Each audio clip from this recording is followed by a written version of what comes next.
Salut les amis, et cette vidéo est très courte. Alors l'objectif de cette vidéo est de vous présenter de manière générale notre environnement de développement intégré que j'ai nommé DevC++.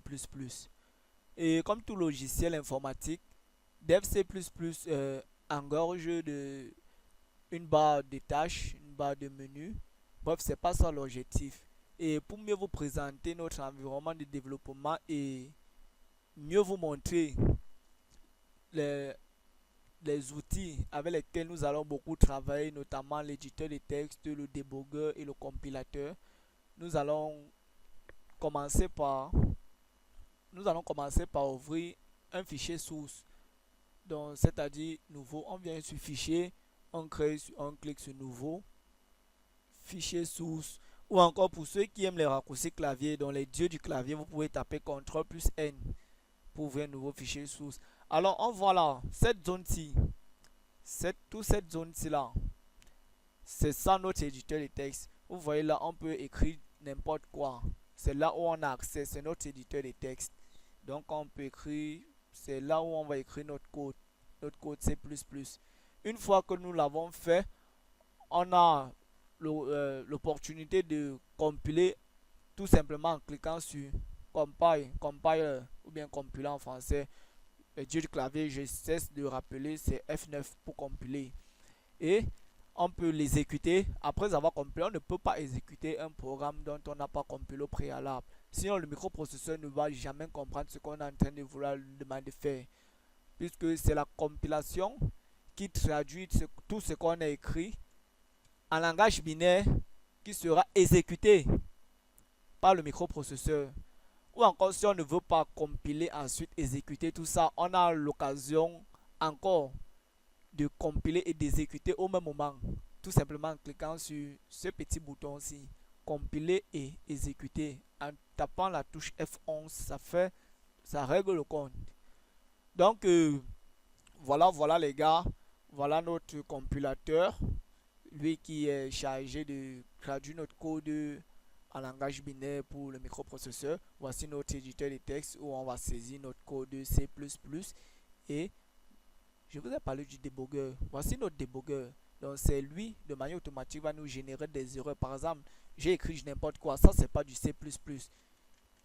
Je mets quand même mon point virgule. Et j'essaie de compiler. Vous verrez, ça c'est un tas d'erreurs puisque ça ne respecte aucune syntaxe du C++. Juste pour vous montrer le rôle du débogueur dans cette interface. Donc j'essaie de compiler. Bon, il faudrait d'abord l'enregistrer puisque pour compiler, il faut d'abord enregistrer. Il va enregistrer sur le bureau, oui. Je peux mettre ça, erreur. Ouais. Et erreur. Et on peut choisir l'extension point. Bon, je ne vous oblige pas. L'extension, vous pouvez le choisir .c++ ou .cpp, .cc, c'est la même chose. Or, Windows nous propose directement le type du fichier. Voilà, on peut choisir, voilà, ça on choisit juste C++ source file .cpp, .cc, .cc. Bref, ça c'est l'extension. Donc, je vais juste mettre le nom puisque on a déjà l'extension tout en bas. J'enregistre mon fichier au bureau. Vous voyez là les erreurs. Ça a colorié ça en rouge et tout en bas là. Le compilateur, lui, n'a même pas pu compiler puisqu'il nous montre des erreurs. Il y a les erreurs, ça ne respecte aucune syntaxe. Ça, c'est pas du C++.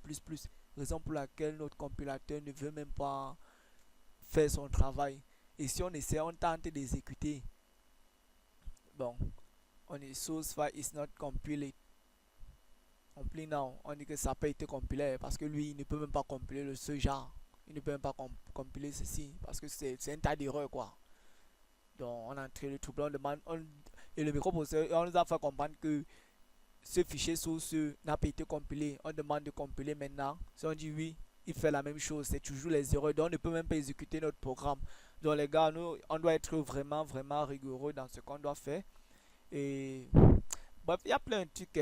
Donc, comme le but de cette vidéo était de vous présenter le logiciel, on va continuer à présenter un peu le logiciel de façon générale.